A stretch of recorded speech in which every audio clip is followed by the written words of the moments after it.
Hey guys, how y'all doing? My name is Kieran, and this is Fox Off RPG. So today we're going to be having a look at another game. This one is by Chubby Funster, and it's called Ambition and Avarice 2, or Ambition and Avarice 2nd Edition. This is an OSR type game. I'm just going to say right here, right now, it is brilliant.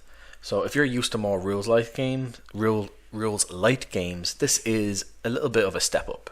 So it's not going to be nearly as crazy or heavy like something like ACKS, but it's definitely going to be it's going to have more rules and stuff within the game and things you can do, like set, even with combat. So your combat is not just going to be, I have a weapon, I shoot my arrow, I stab the guy with my sword.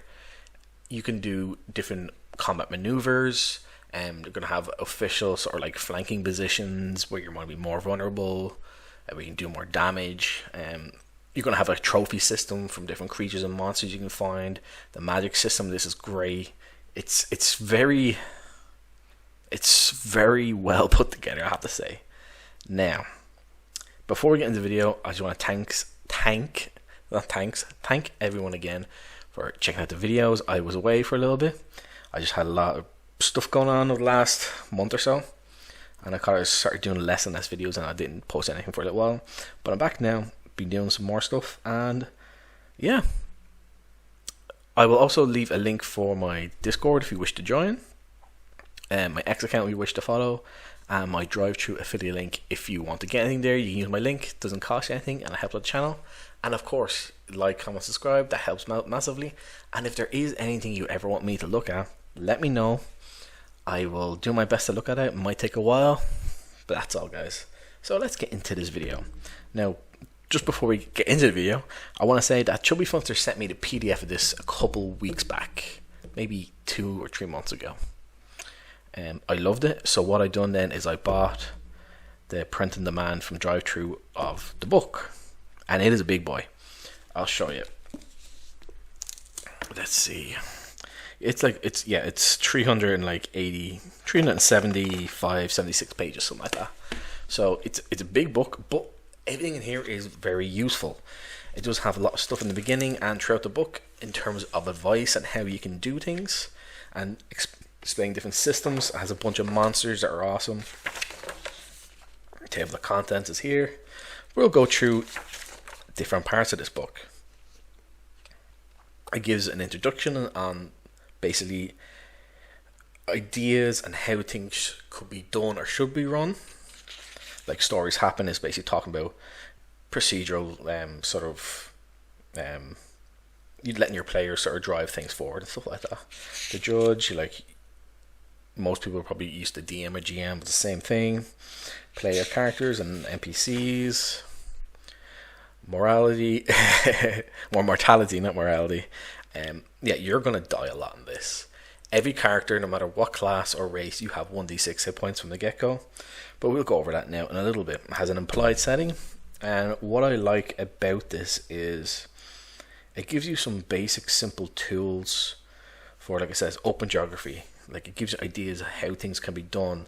Like, your monsters have type of settings or areas are most likely to come up with. Open cosmology, which is great. It gives you a layout of how you can create your pantheon of gods and so on, and it has like a structure for it. So you can have a god that oversees one main aspect, and then I have demigods which can split into other aspects. We'll get into that in a little bit. It was really cool.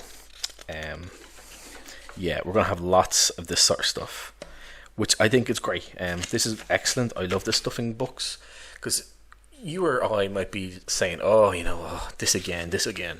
Well, there's a lot of people out there who've never played a game, or they don't know how to actually play. Maybe they've only watched Critical Role, which if you like that, that's fine. But if you've only ever watched that and you're expecting your games to run like that, where things are like, I don't know if they're semi-scripted or something, but it feels like they are, because no one really dies. Nothing dramatic like that happens often, if ever.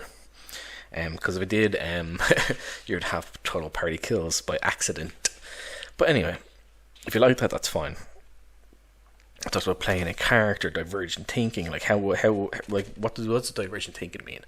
Okay, let's say you have a character who has spikes and a hammer. maybe that one person might think, oh, I'm just going to block these doors as they're coming through with the spikes. So if anyone comes back at us, they're going to have a hard time getting through. But then another player might be like, okay, I want to use, my character's good at climbing. I want to climb up this cliff and put spikes in, put the rope on it, so at any time someone's coming up or down, they have an easier way of doing it. That's then a simple idea of divergent thinking. I might come up with one, or you might come up with the other. So that's it. So quick thinking, like how things are going to work. If you're in a dungeon, for example, you need to be quick on your feet. You've only limited time with your torches or lanterns. How much oil do you have left in your lantern, and so on, like that. And stuff like social grace, which is something I think a lot of people could learn from. You have people who've been playing like 30 years and they've no grace at all. They may become like main character syndrome. So this is great stuff. Just talks about the simple mechanics of the game, the sort of test you're going to do for breaking, climbing, finding your direction, examining things, stealth, and so on. How the dice are used, what they are, saving throws. Now it's a D20 system. And creating your character. Again, you're going to have every character is going to have a 1d6. It talks about retainers, henchmen, hirelings, expert hirelings, followers, companions. So you're going to have your retainer, who might be just a simple soldier guy. He's very low hit points, but he's out there to take some damage when you're out partying. You have your henchmen, which are mostly done for combat sort of stuff. Hirelings can be almost anyone, but in this they're usually going to be, maybe you have a blacksmith or a farmer or something like that if you have your own domain. Stuff like that. If you've played role-playing games before, you pretty much know what these things are, but just go into more detail, and each class that you have will have different retainers and so on, and what they can do, which is really cool. Again, you're going to roll your ability scores. It gives you a list of ways to do it. 3d6 down the line, 4d6 drop the lowest. And if you want to start with equal scores, you can do this method. Each character can assign the following values to their ability scores: 15, 14, 13, 11, 10, and 7. So you can range them any way you want. And then you have your ability modifiers. So if you have a 3 to 4, you have a -3, but if you have 19 plus, this keeps raising. So if you have a 19 plus somehow, you're going to be getting that from... so if you already had high strength, maybe you had a potion which increased your strength, that's how you get that. But say you have 17 to 18, normally you'd have a +3. Your normal sort of D&D sort of stuff here. The type of armor and clothing you're going to be able to wear. So if you want to wear heavy, you need to have a strength minimum of 12. If you want to have light, you need at least 6. If you want to have just basic clothing, you need at least a 3. So you'll never be naked. You might just have, simple robes, don't do anything. Yeah, and it goes down the breakdowns for all this stuff here, like your speed charts. It's going to be based on your dex, your constitution, which is going to impact how much you can carry. Encumbrance weight, maximum capacity, stuff like that. Again, very simple, straightforward stuff. Your intelligence, how many languages you can know based upon your score, and how fluent you are with said languages. And a bunch of different languages here. So you have abyssal languages, which are going to be known by demons, devils, undead, and horrors. And it goes down to orcs as well. There's pretty much everything. Wisdom, charisma, all that normal stuff. You have leadership tests and so on. Reaction rolls. All the things will come into play. Now, we did say this does have an implied setting, and we'll get into that now. So, I'll give you an idea of how things will go a little bit. So you have your civilized races, which are going to be dark elves, dwarves, gnomes, hobgoblins, and humans. So hobgoblins people might find that a bit weird, than being a civilized race. So civilized races are the dominant political powers in the game world. So it's just already giving you an idea of how things are going to go. You have hobgoblins being one of the main races in the world. You have barbaric races who are going to be uncivilized or like outcast groups from civilized areas. And they're going to be elves, goblins, halflings, lizardfolk, and orcs. So that's already a bit different from other games where you would expect like dwarves, gnomes, humans, elves, halflings to be more civilized, so that's cool. You also get into with the classes, so it's not really any good guys.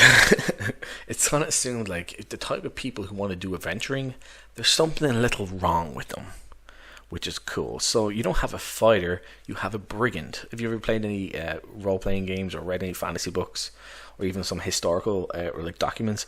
Brigands are not exactly good guys. So in this, they're kind of like a fighter thief hybrid, but focusing more on fighting. So yeah, and you have a sort of breakdown like here: the dark elves, the underworld's a dangerous and forgiving place.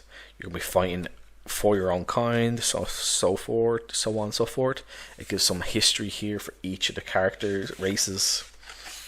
You have dwarfs, elves, but also every every race you can pick is going to have its own advantages. So dark elves are going to have +2 mechanics tests and +4 saving throws against poison and disease. They're very tough in that regard. So they're not necessarily physically tough, but they're able to take on like the stresses imposed on their bodies. Dwarves, they can have a +50 to their encumbrance weight and maximum carrying capacity. Now they're short, stout, but super powerful. And this continues the whole way. Like gnomes for +4 to examination tests for potions, magical items, and +2 to direction tests. So again, these are going to be more your considered smart and wise. Goblins +2 to awareness tests, +1 to armor class. Halflings +1 to armor class, +2 to stealth tests, and +2 to forging tests. Why +1 the armor class?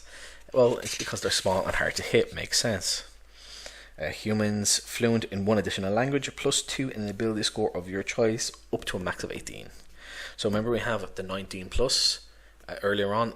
That's the stuff you're going to get from within the game. Again, if you take a potion or have a magical item which increases your strength, it does increase your strength in the game, so you're not hard capped at 18 when you're playing, which some games do, but a lot of DMs, GMs, judges will sort of let that go. And you can see the art in here is absolutely amazing. Like this art, I love this piece of art for the orc. It's like total orca high, you know. But yeah, that's sort of how it goes. And here's like a little chart for what type of class, the type they are, if they're mundane or magical, what expertise they have, the followers they have. The follower types are very different for each of the classes. So again, if you are a conjurer, you are going to have a bunch of imps as your followers. So these little devilish creatures. If you are, let's see, a knave, you have a bunch of spies. If you're a ranger, you have scouts. And if you're a veteran, you're going to have soldiers. And it has things they're good at doing, they're able to identify. So this makes each class unique and different. Combine that with your character race, it makes things quite interesting. We'll look at just 2 or 3 of the classes here. So brigands are criminals that live in the dark and dangerous shadows beyond the reach of the law. Like we said, there's no real good guys here. It's assumed that you are a mischievous person, the type of person who wants to go out in the dungeons and kill monsters. You know, you probably have PTSD, you're a bit messed up, you don't see things right, you're quick on edge, you're quick to snap, even in the best of times. So this is the kind of thing it's feeding into, which I think is cool, and it's different. It doesn't necessarily mean you're a bad guy. Maybe you're more like a Punisher type character. But I think it's cool. So yeah, they may have strong beliefs and question the legitimacy of local government. Nothing wrong with that, in my opinion. They may be failed farmers that were driven from the land by a restless lord. Some may simply be unpaid mercenaries who have taken to banditry to cover their wages. Some were wrongfully accused. So you can kind of come up with your little backstory. So what are they expertise? What do they have expertise in? So they're going to be practical. Brigands are practiced ambushers. If you played any role-playing games, video games, you will, or from things of history, you know that's what they sort of did. That's why they were called brigands. They sort of just jumped out of the place. They can backstab humanoid opponents for massive damage and a quick death. A backstab does not have to be conducted with a blade. Any weapon can be used, though you can bludgeon them across the back of the head. It's just what they call backstab in this is just called that. Brigand that succeeds on stealth tests have concealment against all enemies that are present. A brigand that is attacking a target from the rear while they are distracted by combat, conversation, working on a project, etc. is also considered to have concealment. Now, I like how everything from the get-go is cleared up from the beginning. So, you as a player know, okay, I know I can do this backstab thing. I don't have to, I know I have concealment. I know I'm hidden because they're doing things. Some GMs might not let that, but it's good to have it in there. While you are concealed, you're going to have a hit bonus equal to the level.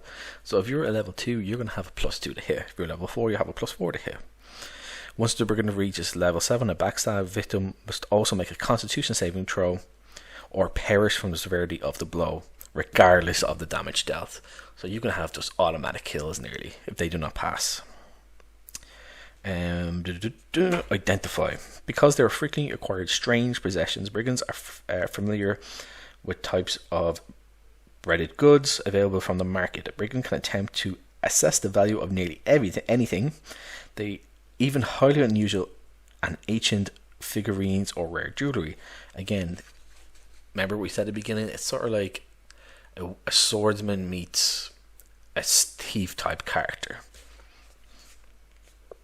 And character points. As a mundane class, brigands gained 3 character points per level, including first level, which can be spent on character upgrades. So proficiencies. Brigands are comfortable in melee combat, but they do prefer a clever ambush straight to the fight.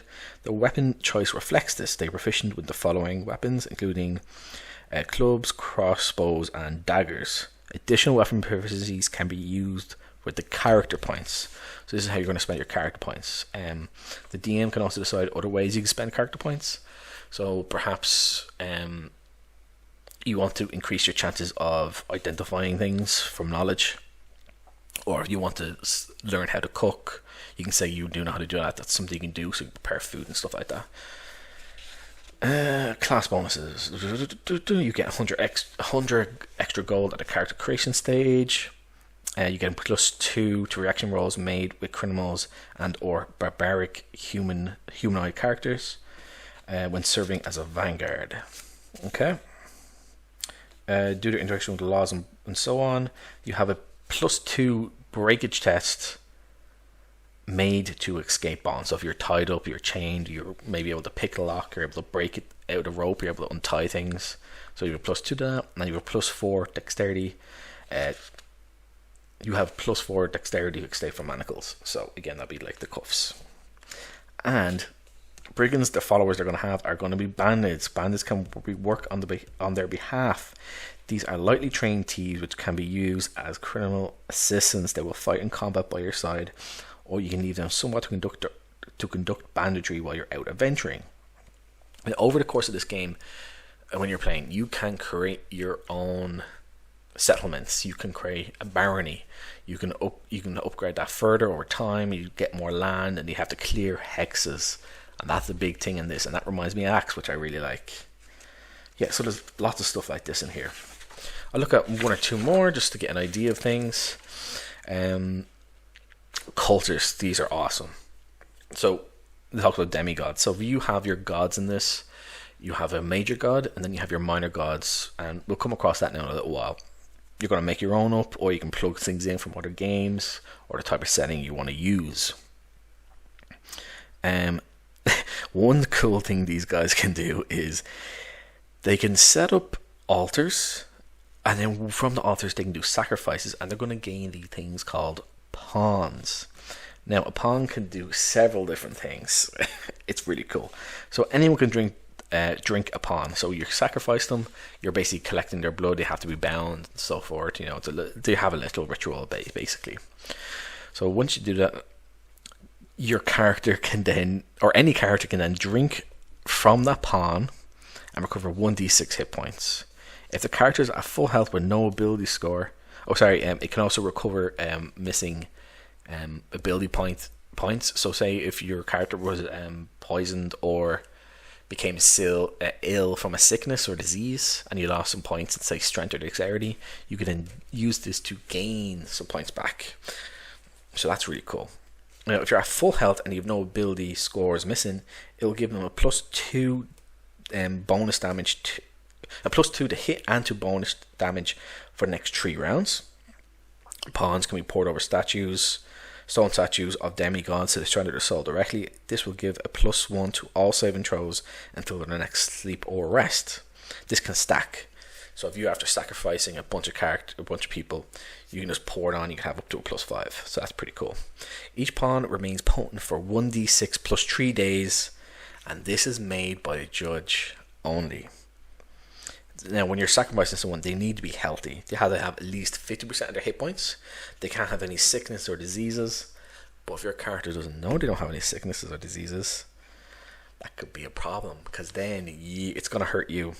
Also, if it goes beyond like that time, say if you rolled a 4, the judge rolled a 4 in total with the +3. How many days you have. If you go over that, you could then inflict damage onto yourself or an ally and not know it. So it's the idea of this is you kind of want to use these as soon as possible. So, and there's multiple ways to use it, so you're not forced to use it in one way, which is really good. What they're able to identify, they're constantly trying to convert believers to their religion, and ACT gives them insight into the mental functions, and they can discern between venerable souls, uncertainties about their cosmic destiny, those minds that are closed to new ideas. So they have a +2 to examination test to determine alignment through conversation. So you can sort of figure out if they are on your side or not, basically. So if you're sort of a real, well, you can't really be a good cultist, you know. But in their own mind, every cultist is a good cultist. So they have proficiencies in daggers, swords, and wisps, and they can gain more through spending of character points. Destroying, we talked about already. It's going to cost 500 gold, and disciples, or their followers, are called disciples. They're not going to be skilled at fighting. They have really low morale. They're basically going to be carrying your stuff around. These are basically going to be your guys who will you're basically building up a retinue of cultists to convert people, essentially. So that's really cool. You have elementals, you have an enchanter, you have a knave, a ranger type class, savage, which is basically barbarian, shaman. There is quite a bit of magic stuff in here, which is awesome. You have your veteran, like the type of followers he's going to have are going to be soldiers. There's lots of great stuff in here. You have a witch, zealot. Zealots are awesome. These are basically the clerics, essentially. So you can heal people, but you can really only heal people who follow your god. So you kind of basically convince people to follow your god. So that's why there is other ways of healing with other classes as well. So yeah, it's really cool. You're gonna have a lot of fun. Like when you pretty much, I think every class has level 1 spells from the get go, and you have 3 or 4 depending on your class for each magical one. You have 4. I think they all might be 4. Yeah, they're all 4, which is really good. So you're not just Enchanter has 2, but yeah, I think it's really good because you're not going to just have one and then you're like, oh, I can't use it now. Money and equipment. It talks again about encumbrance and speed charts. That was at the beginning as well. Your character's going to start with 5d6 by 10 gold. If you are a brigand, you're going to have 100 extra gold. And it talks about the different types of like values, gems and coins. The simple weapons you're going to have at the beginning of the game open to you. And it gives other stuff descriptions of what they are, and shows you more here. Because each weapon is going to be a bit different. So a scimitar is a cavalry weapon which can sometimes be used on foot. It functions as a standard weapon in other circumstances, but grants a +3 to hit and damage when riding from horseback. So your hand axe is a simple basic tool. It's an all-purpose tool. It's common amongst people who live in the forest, and it has a very good range and damage as it is thrown. Some warriors carry a hand axe, which they can then throw for use, throw at an enemy for use, then to grab another weapon. Some of them are just going to be descriptors, and some of them will have like extra things what they can do, which is cool. You have your armor here yet again, more the same sort of stuff. The shields, the different kind of shields, scale or ring mail, studded armor, and equipment availability. And it gives you a nice little chart here, which is also very good. So if you are in a village, it's going to cost 150% the price, but you can only sell at 50% of price because they're going to have limited supplies of everything, so things are going to be more expensive. A metropolitan is going to be 110 times the price, but sells at 90%. This is just a rough idea. You can change this as you see fit. A bunch of different transports, everything from your simple camel, your cart, your donkey, all the way down to a merchant vessel, large and small, and backpacks. Such a simple thing, so useful. You know, you have a spellcaster a backpack, you have a burglar backpack, you have a physician backpack, a mountain man. You know, they're going to have different pieces of equipment. It's going to be useful just from the get-go. If you're like, oh, I don't want to go through this big list, you can just sort down through this. I want this. They're going to be simple things like backpacks, crowbars, rations, rope, stuff like that. And they'll be more suited to certain things, like aristocrat backpack. It has soap and wax block and writing ink, a pipe, you know, decorative robes, but it costs way more. And it talks about different kinds of adventuring gear you're going to get, and there's tons of it, which is awesome. And people are like, well, why do I need a tongs? You know, well, maybe your character is going to be a blacksmith, or was a blacksmith. They can create things. This again is something awesome. So it talks about heavy aprons here, what different things they're going to be able to do, the different the different uses for the different pieces of gear we just looked at. Bell pouch, a leather pouch worn at the waist, often used to carry loose coins, can hold up to 5 pounds, up to 150 copper or silver coins, or 100 gold coins. So again, you get a nice list of what things are, how much they cost, how much they weigh, and a descriptor of what they are, how they're going to be used in the game and the world. Again, stuff like this is always super cool and fun. Earplugs, cloaks, you can get a coffin. Come on, that's awesome. Maybe you're a traveling gravedigger or something like that. Pelts, like you can get these from different animals and so forth. You can use these to sell, or maybe you want to buy them. Again, you can do trade as well if you want. You have catalysts for spells and stuff like that. Gives a list that they are here, how many uses you get from each one, how much it weighs, and the cost to get. Now, these catalysts will be then used with your spells. If these are used with your spells, it's going to increase the potency of your spell. It might increase the amount of rounds an effect happens. It might increase the amount of damage the spell does. It might increase the range or area effect the spell affects. You know, so all this stuff is really cool. And trophies are awesome. So different kind of creatures you might come across might have different trophies you can take on. Think of like The Witcher. If you don't know if you ever played the Witcher games, but when you kill some of the bigger monsters and creatures, you can get trophies from their bodies, and you can wear them on your horse or on yourself, and this grants basically boons to you. Let's look at Basilisk Tooth. Think of a giant snake and its tooth. It is a large front tooth of the basilisk. You can remove 2 of them From each corpse, you can wield it as an improvised dagger that deals 1d10 plus 2 damage per hit. However, it has no bonuses to hit, and but it is not considered a magic weapon either. So you can be a mundane type character, and you have it straight away, and you don't need to cast any spells with it. It just has a straight up effect of that, and it has a bunch of stuff like that in here.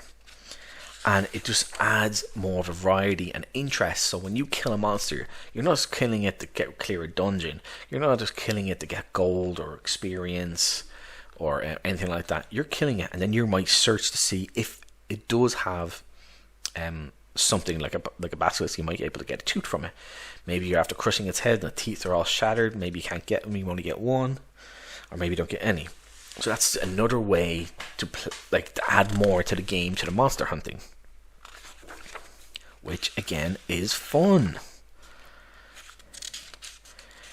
And then it just talks about how to play, essentially. So what is a campaign? What is an adventurer? Again, me and you might think, oh, I don't need to know that. Well, someone will. Someone who hasn't played before. And maybe if you're playing a long time, read this. You're going to learn. You might learn something you haven't thought of before, or maybe you think it's, oh, what's the point in doing that? It might explain a few things for you. Reaction rolls here, 2 to 5 immediately hostile. 13 plus is going to be warm and friendly. How do we get 13 plus? Because you're going to add your charisma bonus. Wandering encounters. You're going to roll d6 for this. Abstract encounters. All this sort of stuff here. Time management. Talks about how much is a round and how long is a turn.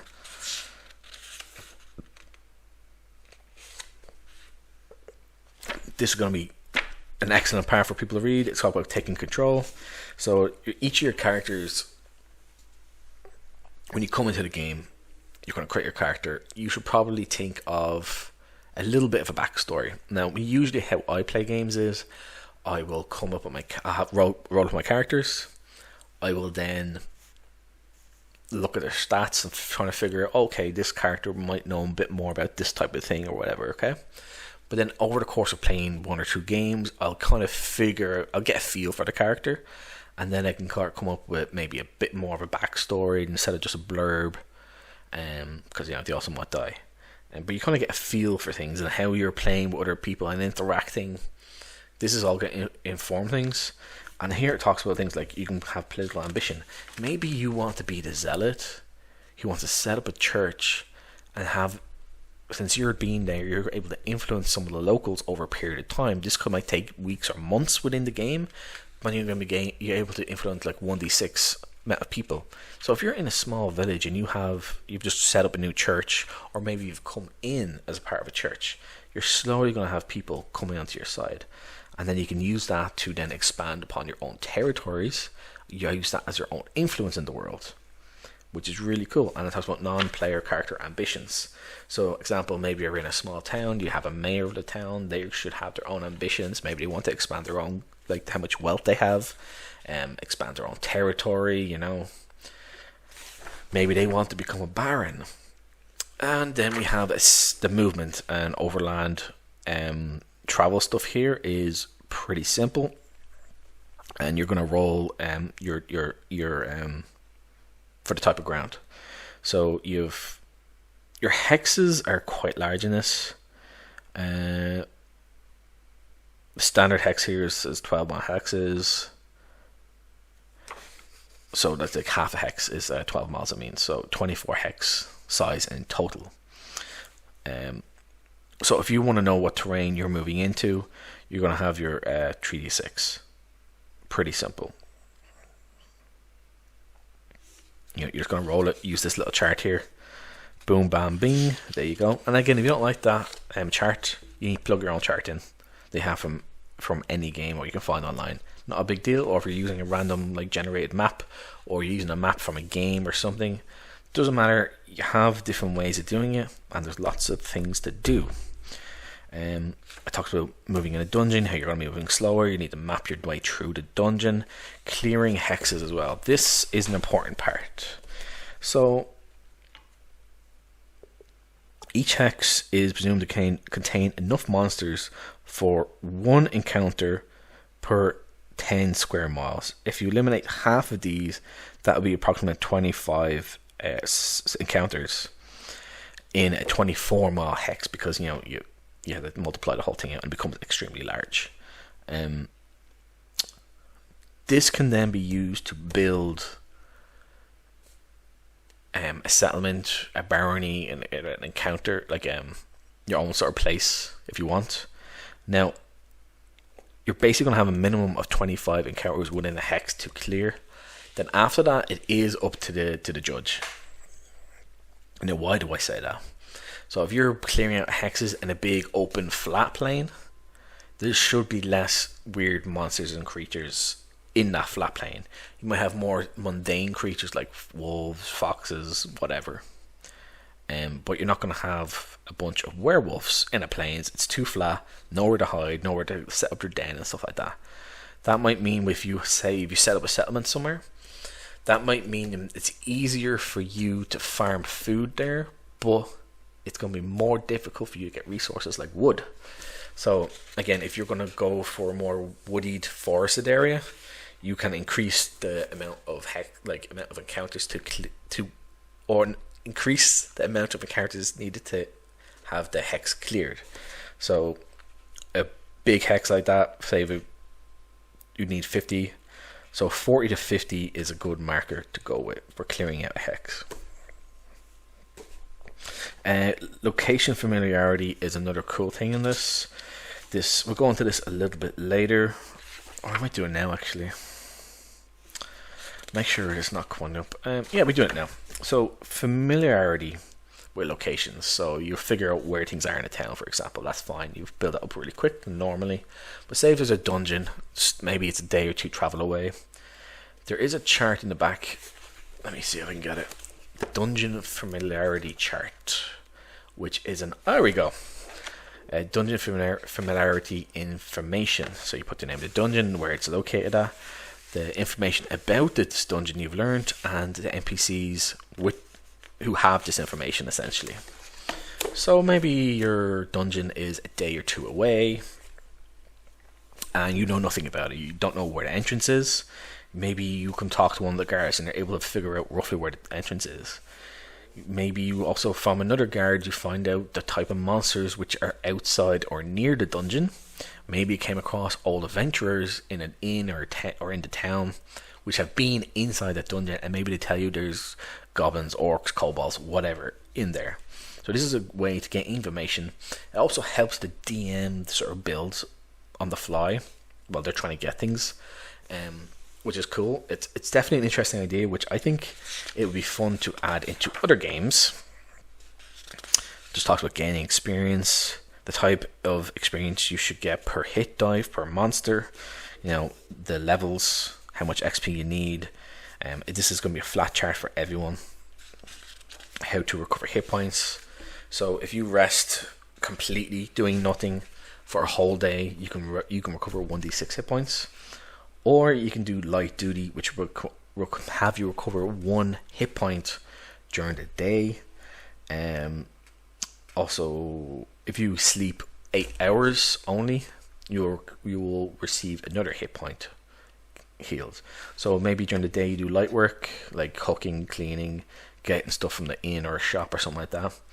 You recover 1, and then you sleep, you recover another 1, so you recover 2. But if you have a complete full rest, you're doing absolutely nothing, you're basically bedridden, 1d6 recovery. So yeah, that's pretty simple, very straightforward. Again, sort of skill test stuff. It's kind of at the beginning a little bit as well. Talks about things like breakage tests, climbing tests, examination, what you're going to roll on, directions, if you're going to be lost or not. Foraging, leadership, for broken morale. It's pretty much similar to other games, so it's all in here. Survival, you're going to need to have food and drink, water. So how this is sort of done in other games, like you might just roll 1d6 to figure out if you've gained food, and rations essentially. And if you roll a 1 or 2 or a 1, depending on the type of terrain you're on, you will gain that many d6 of water. But in this, so I'll read the example here. So the judge will assign a die value to each region of the world to indicate the relative abundance of food in the area, and another die to indicate the presence of water. A rich lowland might have a value of 10 for water. Might have a value of 10 for both food and water, and a frozen tundra might have a food value of only D4, but a water value of D12. A character can forge by devoting an entire day to the process, rolling food and water die for the region. Yield labor. The labor yields rations equal to the die result. So you can actually gain more water or food, but again, it's going to be a bit more dynamic. I would roll up a little chart if you wanted. So you could say if you're in the plains, you're going to have a higher chance of having food from, like, say, buffalo, cows, deer and so on. But you're going to have a much lower chance of getting water. But if you're in a forest, maybe it's going to be a bit equal, because the forests are full of water. You'll have streams running throughout them. Maybe you have a D6 on both. So it's kind of a simple way of doing things. So it's quite good. It talks about sleep. You're going to need to have sleep, otherwise, you're going to get fatigued. You need enough sleep, because otherwise you're going to basically incur penalties. So you're going to basically have all your stuff reduced. If you become too tired, you're going to have a minus to your stats. So if you're doing ACKS, trying to hit monsters, you're going to be in a bad way. Now, this might only happen if you're trying to escape and you don't have time to rest, or you're in a dangerous area, and if you rest here, you're going to be in a bad way. So again, all this sort of stuff comes in. It talks about vision and light, how far you're going to see, intravision. The monsters are going to have intravision for the most part. Monthly upkeep if you have for yourself, essentially. So I know a lot of people don't add this in, a lot of people do. So if you're a bunch of affluent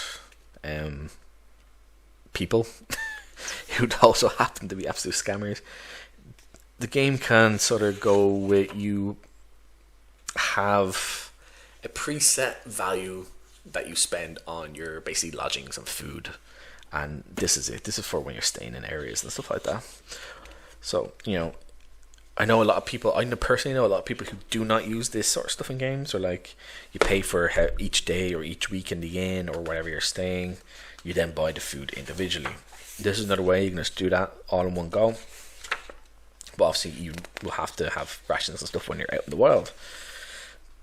And a lot of this stuff here is a lot of advice and ideas. Some of the ideas will have different charts and stuff you can run with,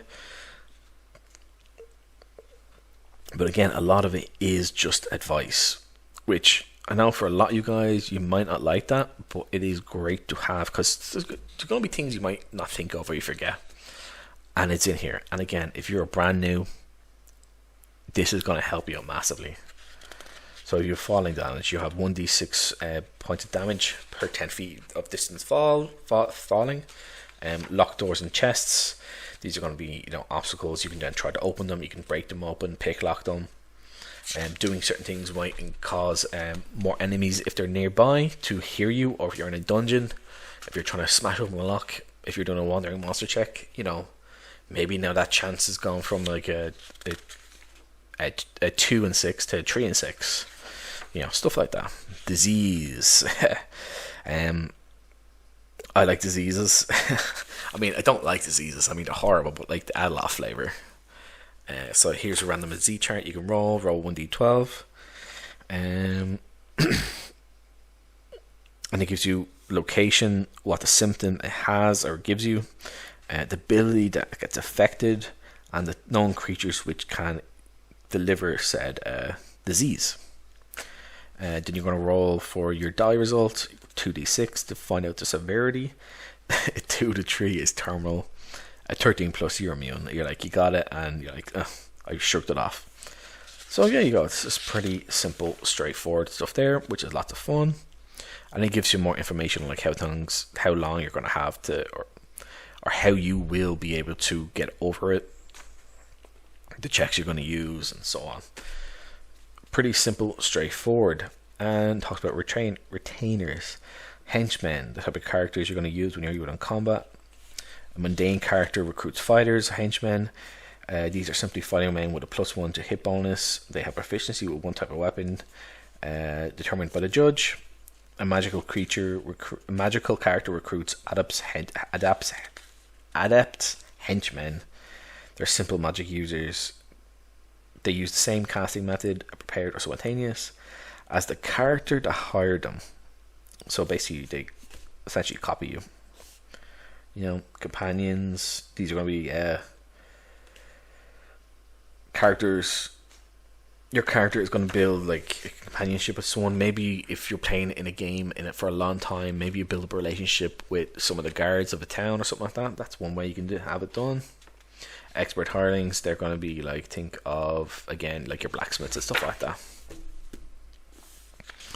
Maximum retainers, you know, that's going to be based upon your charisma score and so on.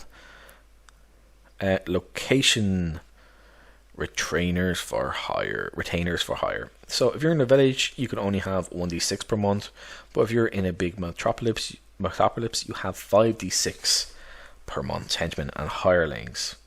The most common types, you know, gives examples here: assassin, locksmith, scribe, trapper, sapper, sailor, porter, teamster. You know, there's lots of stuff like that. Common expert hirelings: alchemist, cleric, cook, saddler, wheelwright, miner, chandelier, so on. And it gives wages. So unskilled labor, you know, you're going to have up to 1 gold piece per week. Highly dangerous work, example, a sapper would be 50 gold pieces a week. The hireling test. So you're going to roll 2d6 and then you're going to figure out if they will accept or not. A 2 to 5 is a no. A 6 to 7 is a yes, but they want double wages and they have lower morale. But if it's a 12 or more, they'll say yes, obviously. It's going to be just a standard wage and they have 8 morale. So simple, straightforward. And the combat. So then you have your front.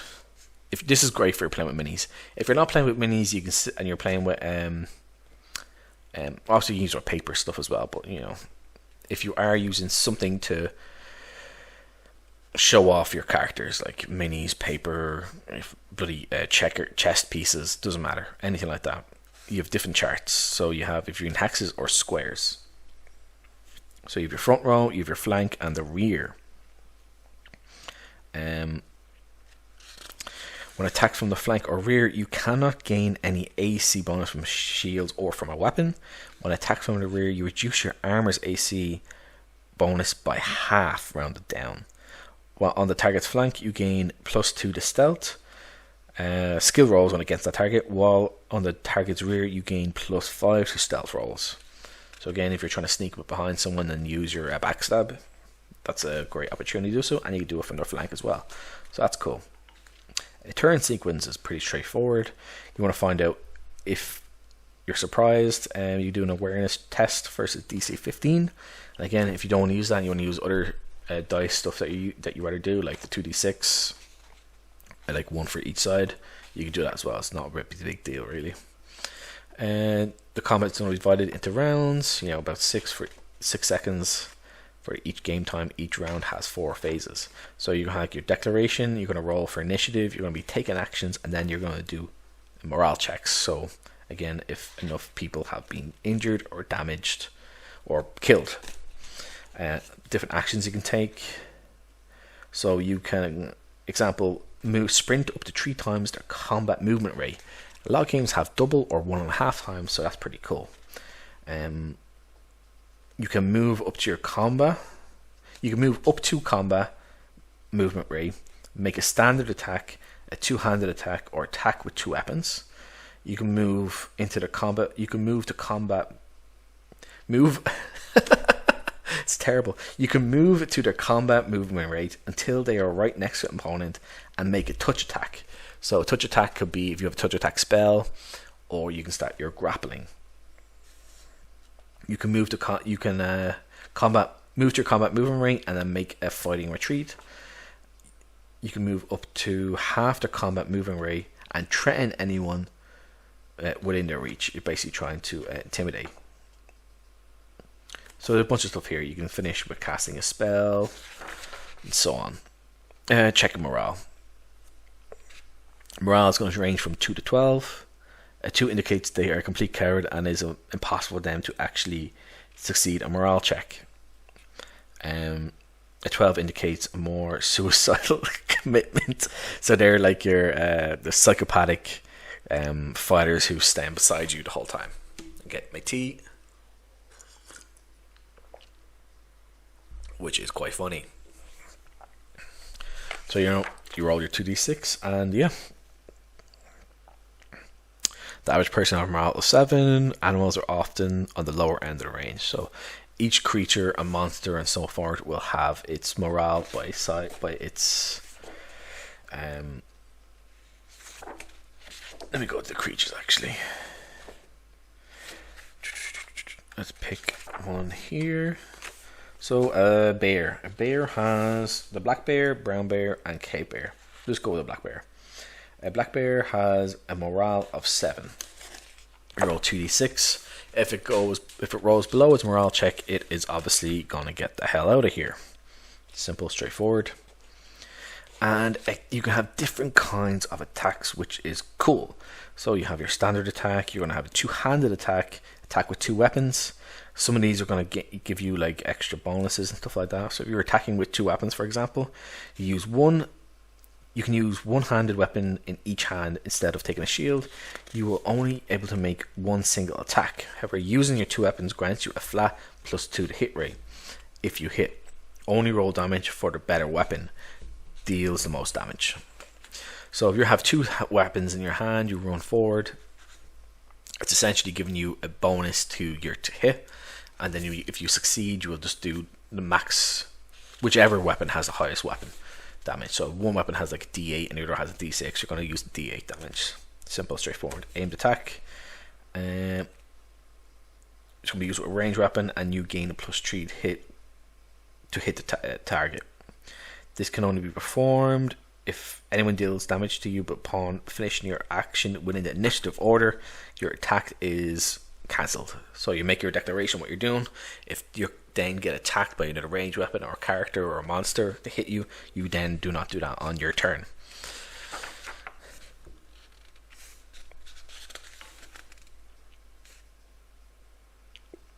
Stuff like special combat, sea, naval stuff. There's aerial combat and all in the game if you wish to do that.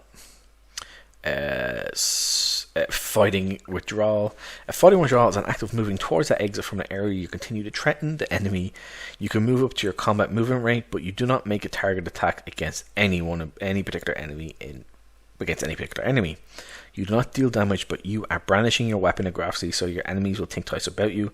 You gain a +2 to your armor bonus during the round. A fighting retreat is an excellent way for a heavily armored character to defend retreating allies.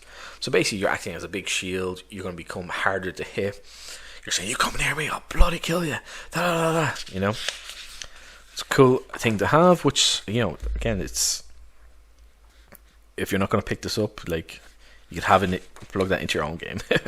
And then we have domains. We talked a little bit about this. So if you are a baron, an average square mile of the average amount of square miles you're going to have is 1,500, or about 3 hexes worth. So the hexes, like we said, hexes are huge. While they're 24-mile hexes, it's not just 24 miles. It's 24 miles squared. So it's pretty bloody huge. That's why it takes so long to clear a hex. And it talks about like the titles you're going to have, you know, a duke, a baron, a king, emperor, and so forth. Like how much space that actually takes up. What these words mean, like what does a baronet mean?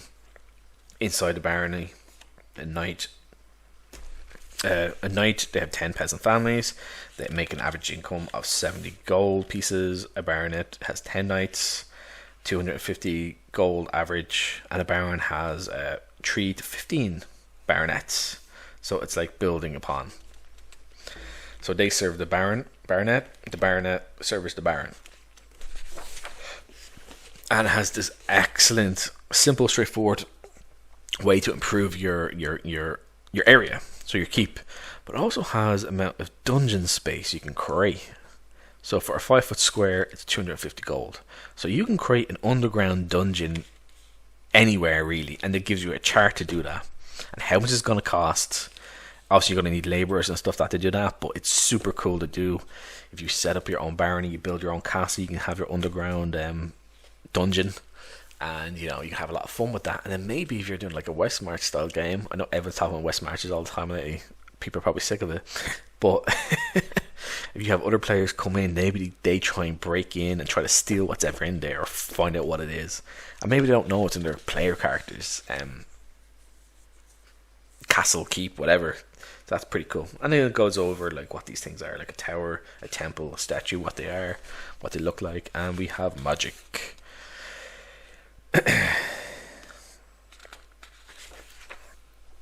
Like cosmology, divine prodigy, death of a deity.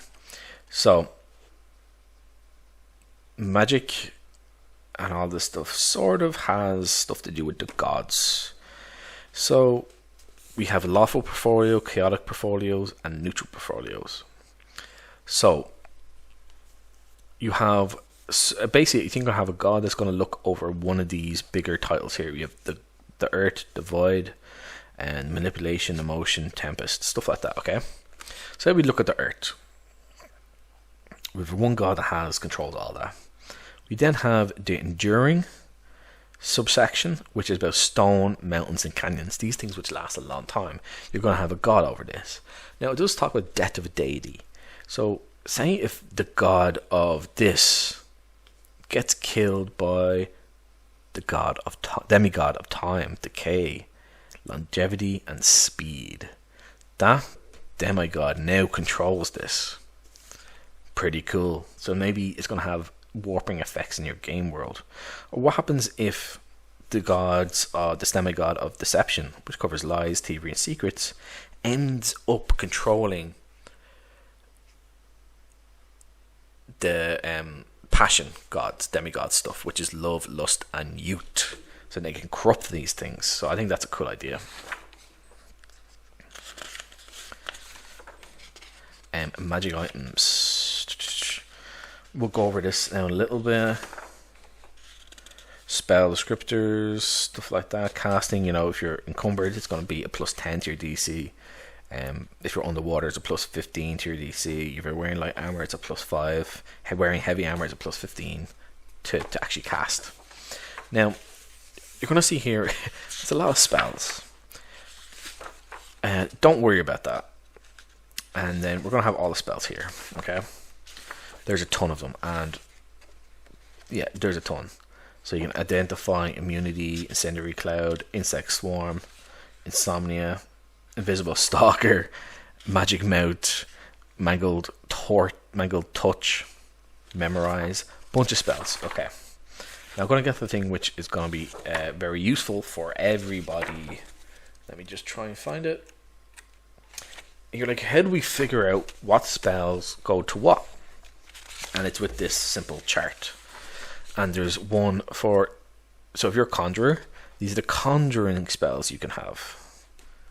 Okay, level 1, level 2, level 3, level 4, level 7, all the way up. Elementism, so if you're elementist, if you're an enchanter, here you go. If you're a shaman, if you're a zealot, if you're a witch. So there's going to be a lot of crossover. So I think this is a really good way of doing it, because since there would be a crossover, you can either just print off these sheets, or you can just look it up in the book. I think it's really good, because otherwise you'd have to look here, and maybe you have to say, what character class can take this? Elementist, shaman, and another one might be witch and shaman. So I think that just eliminates a lot of things, a lot of problems, which is good. and it makes it so you don't have to repeat the same spell like 40 times or have a slightly different version of the exact same spell. No one wants that. And judge. This is basically going to be talking about how to judge a game, essentially. Some simple basic advice. I really do like this sort of stuff, like I said before. 3 tasks. You can create your world. You want to describe things that's going on in your world, and the sandbox, how you're going to create things. So again, you can use online generators. You can just draw on your own little hex map. You can do it beforehand or while you're playing as you go along. That's really up to you. I think in this type of game, it might be good to start off with a decent sized area. Have that just pre-made, and then let the players sort of discover things. Maybe have a town or 2 in here. Maybe a city somewhere, and a couple of venturing spots. Or just use a map that you have yourself. Again, this just gives a lot of advice and ideas how things can work, how to place encounters, how to communicate encounters, filling the sandbox. This is another good thing here. Like, a lot of people, when they're building the world, they come up with massive backstories and stuff like that, and this makes players feel like they are just following a train track. They can't go anywhere. It just gives some basic advice. Simple advice for designing towns, religion, pantheon design, and it gives the chart here. Now, we did have pantheon design charts here. Beside the dungeon familiarity information, we have here at the back as well, which of course you can print off. So it has the name of the god, if they're a major god, a minor god,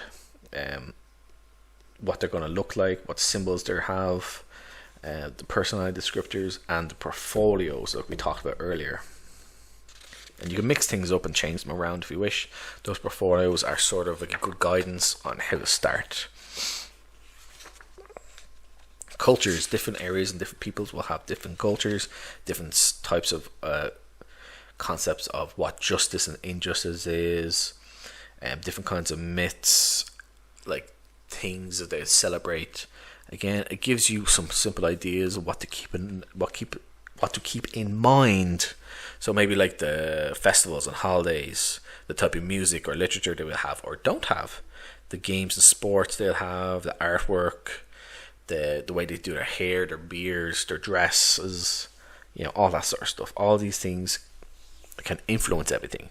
And if you've ever picked up any of Chubby Funster's other stuff, particularly ACKS book, his ACKS books, he talks about the cultural stuff, and he gives an idea of like this culture, their language sounds something like this, like it might sound like French, but they dress like African sort of dress, and they eat sort of a mix of African and say Thai food or something like that. But it's not saying that they are those things, but it's something to reference for people so you can understand. So he has the same sort of idea set in here, which is cool. NPCs, your attitude roll, 3d6. If they disfavor you, favor you, or neutral. This is going to be more useful in towns, cities, random NPCs you come across who are not going to be like, I want to fight you. Building long-term relationships, like we talked about that a little bit earlier. If you keep coming to a same town or an inn, you might build up a rapport with some of the adventurers that'll be there, the keeper of the inn, and so on. It gives an example of interactions here. I'm not going to read that out, but it's just advice. Dungeon design, and one thing I actually do like what Chubby said about this is, when you look at this here, this looks like a dungeon, but it also kind of looks like a town or like a part of a city. And he mentions this in here, which is actually a great thing, because you could have your layout of your town and build out like a dungeon and use it like that. I never really thought of doing that before, but this is something I will have to incorporate into other games in general. Exits and entrances, connecting spaces, if you want to, what is a mega dungeon and stuff like that. And it talks back about the dungeon familiarity. So I'll read out one or two of these here. So this is the Forsaken Keep. It's in Hex 23D. A blacksmith in the garrison who's familiar with this dungeon, and he has the information of the Forest of Whispers. So that's maybe perhaps where it's located. And then you have a retired mercenary in the garrison. and he says it's accessible through an old copper mine. So in order to get there, you have to go through a copper mine. And we go to number 4. It has a kobold clan lives in the tunnels, and this was given to you by a prisoner being held in the guards in Doom. So this is a way for you to understand what's going on. Since you have such big hexes, you'll probably get more information over a bigger space of time. If you're trying to find where a place is, want to know more about it, maybe you want to break in, this is great ways for characters to explore the world, maybe end up doing sort of like side quest sort of stuff almost, to sort of get information from people, or they can persuade people. And it talks about different types of tropes, like you need something that's interesting, something that's dangerous, something a valuable thing within a dungeon, and something which is a MacGuffin. Again, this is like simple, not necessarily simple, but again, it's a good read. I think people should. This is not just a gaming book. It also gives you lots of information about things and ideas which you can run.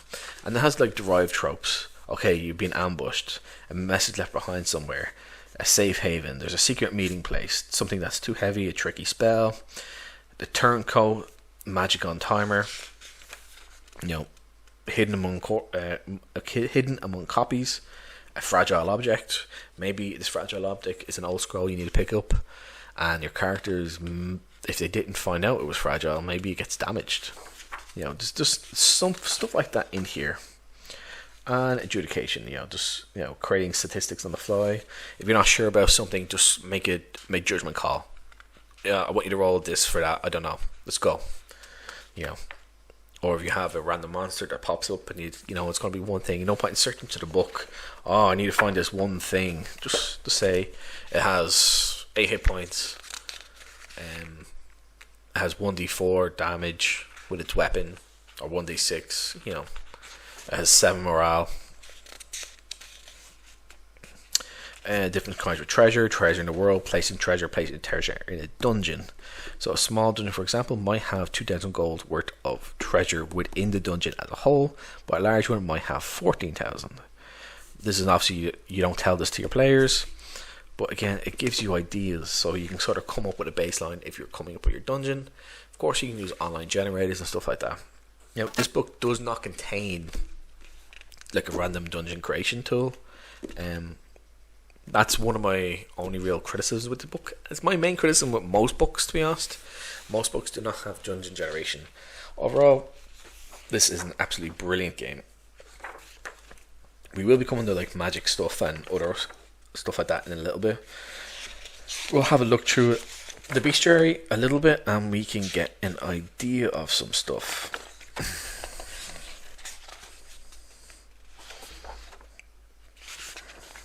It has everything here by alphabetical order, so all the A's, the B's, the C's, the D's, so on. And it gives you a sort of a brief descriptor of things, but then it goes into this part. It gives you much more information. It gives you a picture for basically everything, for the most part. What you could annoying bard, that's hilarious. Different creatures. You have an ape, that's technically a baboon, but whatever, same shit. Banshee, Axbeak, giant beetle, like badass bloodworms, boars, buffaloes. These things might, like buffalo is something you might see on the plains. Bullywug, centaurs, chimeras. It gives you information, what it looks like, what's going to be, where you're probably going to find it. But if you don't really care about that, you still have this chart, your ABCs. So it's covering different aspects for every kind of player. Or, oh wow, Dead Hulk. But yeah, it's kind of giving you options for basically everything, which, options are always good. And it, like, the short chart does not take up much space at all. The Red Knight, it looks so cool. But yeah, there's a big bestiary, and like, this is an OSR type game, so if you have other bestiaries you like or want to use, if you have books from AD&D, OD&D, anything. It doesn't matter. You can plug it in, smash it in, and you're gonna have a good time. You know, vampire. Now we're gonna get on to treasure. Now this is where things are gonna get a little bit interesting. How to improve weapons. So you can improve weapons and stuff like that in different ways. So improvements in this chart can be used for blunt weapons, sharp weapons, and range weapons. You're going to roll a D100 for the results. So a 1 to 70, it means it's going to be in the first power level. The second power level is going to be 71 to 90. And a 91 to 100 is going to be third power level. So the first, I'll read the first and the third so you can see the difference. The first power level, you're going to get +1 to your hit bonus when attacking the chosen improved class. Example of +1 to hit versus demons. This item will be priced as indicated on the chart. So say you have your demons +1, there you go. That's cost a lot. So it's 2000 plus 20d6. Now the third one is you gain a +1 to hit in all circumstances with an addition +4 against the chosen improvement. So example, +1 to hit all creatures and a +5 to hit versus demons, you know, but it indicates it's going to be 5 times the price because of the 5 for the demons. Now we'll stick with the demons ones, okay? So improve attack versus demons. Any creature native to abyssal planes of existence, example hell, they are also technically outsiders, so other planes of existence. So you could also gain the hit against. So empowerment technique. A living demon must have their heart removed and cut open over the item while the empowerment spell is being cast. So so it's not just like, oh, you just, you know, you wave your hand, you hit the magical hammer with something, you hit your magical hammer against your sword and bing, it's all of a sudden a better weapon. No, it's gonna cost something. So let's look at a lycanthrope weapon. Okay, so to have one for a lycanthrope, it's going to do damage, extra damage against a lycanthrope, but to have the empowerment and technique, a large amount of pure silver or at least 10,000 silver pieces worth must be used as part of the crafting process. So there you go. So you need at least 1,000 silver in order to 10,000 silver in order to get this weapon. But like you might just have like the +1 like we talked about, or you could have that plus the third level of it, and it's completely random. And then you can sell it at this, use this chart ray to figure it all out, which is really cool. And again, you have different ones for different things. Like example, if you want to have a vampiric one, in addition to the hit bonus, it restores 1 hit point to the wielder. So you get +1 to hit, say against vampires. You'll gain +1 hit point given back to the wielder per successful strike on a creature with blood. Example, has no effects on skeletons, golems, basically undead creatures. If power level 2, it restores 1d4. If the wielder is per successful strike. If it's level 3, it's 1d6. But in order to get this, a vampire must be captured, restrained, and present while the empowerment spell is being cast. The spell will drain their life force completely, and they will wither into dust. Again, this is freaking awesome. I love this. Has stuff for protection, which can be used on different types of stuff. It can be used on armor, arm guard, boots, headgear, shields. And there's different ones for other stuff. And you have passive stuff which can be put onto basically anything. So you might gain a +2 for you might gain your plus for climbing, absorption. You can have one for deflection, which can help deflect spells. So it basically gives you a bonus to not get hit with spells. This stuff is so cool. So reflecting, like we talked about here, is a 50% chance. Reflect spells of level 1 spell. Reflects 50% of level 1 spells back at the caster. Reflects 25% of level 2 spells back on the caster. This item will be priced indicated on the chart that we looked at before. And if that's level 1, but it goes on level 3, it's 90% of first level spells, 70% of second, and 50% of third. So again, this is awesome. You then have wondrous items. Again, just more awesome stuff you can get. Oop, excuse me. So let's look at commanding. So the wondrous item will allow you to command up to 2d6 dice worth of outsiders. The exact type of outsider must be specified at the time of creation. For example, it could be commanding a genie, basically, an air elemental, or gargoyles. It will only work on those type of creature outsiders. The effect lasts 4d6 turns. The item consumes 1d4 charges. So, in order to have this, the spellcaster must have an outsider of the type being commanded present while the wondrous spell is being cast.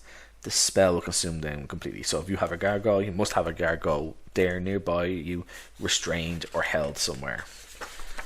So yeah, and spell storage. So you can then basically have spells saved into like wands, staffs, and stuff like that. It has a charge cost, how much gold or materials you're going to need, depending on the spell and stuff like that. So that's cool. So you can have the DM work that out pretty quickly. I mean, that's cool. And it has like the wondrous chart idea, like we had here. Like different things. It's like something you can come up with. So you could have a belt of something. A belt of flying or something like that. It allows you to fly. I think that's pretty cool. And then you have a bunch of random treasure charts. So you have your potion chart, poisons, treasure table A, B, C, D. Your pretty much normal stuff you're probably used to. Yeah. E, F. And that's basically it, guys. So your treasure charts are essentially one of the last things. Then it comes to your character sheet here. Very simple, plain, but easy to understand. You have your name, your player name, your character name, your alignment, your different ability scores, the stuff you can do with your checks, your ACs, your save bonus, your known spells, different equipment and stuff you're going to have, your coinage, encumbrance, retainers and followers, campaign sheets. So, you can figure all this stuff out if you wish. Bunch of rumors from within a location, opportunities that could be in a location. Again, this could be feeding back from rumors, or we could be talking about dungeons or stuff like that. Ambitions, this could be ambitions of other characters or NPCs, or your personal own ambitions. Towns, allies, so people you'll know. Dungeon familiarity, pantheon design chart, like we showed earlier. It's all in here, and that's it, guys. So I think this was a pretty long video, actually. I did stumble a little bit, but that happens in these longer videos. I'm trying to do things in one take. It's just a lot easier. But yeah, I really like this game. I think it's so much fun. It's rules light, but it's still not super light. So I would sort of consider this a medium set rule set. Maybe a little less than medium, but it's around there. So I think Shadowdark, I think rules lie. This one would be medium-ish, and then ACKS would be like heavy rules, if you want to go full in with ACKS. This is like a nice sweet spot. You have some of the stuff that's ideas which are kind of taken a little bit or inspired by some of the stuff from ACKS, which is cool, which I really like. Dungeon Familiarity stuff I love. The pantheon design, just having stuff like this as options given to you. Sometimes what people will, when they have gods in their games, they don't really think about how to impact the game, but this forces you to have that, which is great. So you don't really forget, and especially since some of the classes, they're heavily linked to it, which is great. It has lots of great advice in the book. This is not just a gaming book. It is a book which is going to help you. Oh, here's like your quick character glance at the back, so pretty cool. But yeah, this book is not just a game book, it's a book which is going to help you with ideas if you're new or an old player, I'll probably have stuff in here, an explanation for things which maybe you didn't really think of, or you taught in a different way. But yeah, I think it's a great idea. So yeah, I think that's gonna be it, guys. Now, if you want to pick this up, I will leave a link in the description as always where you can get this. I also leave Chubby Funster's X account. I always do that for every creator. I link all their stuff. But yeah, I have my affiliate link if you want to pick this up, or if you don't want to pick it up, just pick it up without the affiliate link. It's up to you guys. So yeah, check it out. Let me know what you think, and leave a like, comment, subscribe, and have a good day. Have a good day. See, I messed up the end. I messed up throughout, but don't matter. See you again, guys.